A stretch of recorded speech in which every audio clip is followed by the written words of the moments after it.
இந்த கிருபையை குறித்த புரிதல் ஒரு தேவ பிள்ளைக்கு தேவை.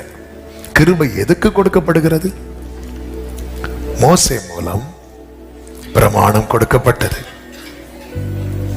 யோவான் 1 அதிகாரம் 17 வசனம். நியாயப்பிரமாணம் மோசையின் மூலமாய் கொடுக்கப்பட்டது.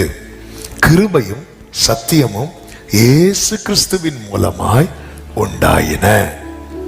அப்போ மோசையின் மூலம் எதுவுமே உண்டாகல, மோசையின் மூலம் கொடுக்கப்பட்டது. மோசையின் மூலம் மோசை எதையுமே உண்டாக்கல.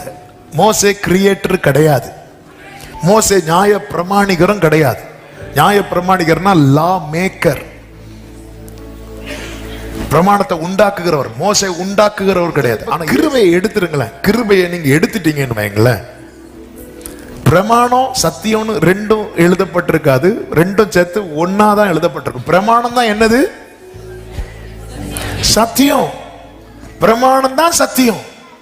ஆனா ரெண்டுக்கும் என்ன வித்தியாசம்னா, மோசே கொடுத்த போது அது நுகம், இயேசு கொடுத்த போது அது சுகம். ஏன்னா மோசே பிரமாணத்தை கொடுத்தார், அத என்ன கொடுக்கல? கிருபைய கொடுக்கல. இயேசு சத்தியத்தை கொடுக்கிறார், அதை செய்யறதற்கான கிருபையும் என்ன சொல்லுவார்? என் நுகத்தை ஏற்றுக்கொண்டு என்னிடத்தில் கற்றுக்கொள்ளுங்கள். என்னுடைய நுகம் எப்படி இருக்கும்? ஏன் அந்த நுகம் லெகுவா இருக்கும் தெரியுமா? அந்த நுகத்துல ஒரு பக்கம் ஏன் தோல்ல இருந்தா இன்னொரு பக்கம் யார் தோல்ல இருக்கும் தெரியுமா? இயேசு பக்கத்துல இருக்கும்.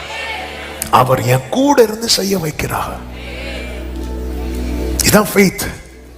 ஆண்டவர் வார்த்தை தரும்போது அது செய்யறதுக்கான கிருபை தருகிறார். இந்த கிருபை எதற்கு கொடுக்கப்படுகிறது? நோவாவே, நோவாட்ட கேட்கலாமா? கிருபை எதுக்கு கொடுக்கப்பட்டது? நோவா சொல்லுவாரு, தேவனோடு சஞ்சரிக்க. ஆபிரகாம்கிட்ட கேட்கலாமா? கிருபை எதற்கு கொடுக்கப்பட்டது? விட்டு வந்தவைகளை திரும்பி பார்க்காதிருக்க. தானியேல்கிட்ட கேட்கலாமா? கிருபை எதற்கு கொடுக்கப்பட்டது என்று? தானியேல் சொல்லுவாரு, ராஜாவின் போஜனத்தினால் என்னை நான் தீட்டுப்படுத்தாதிருக்க.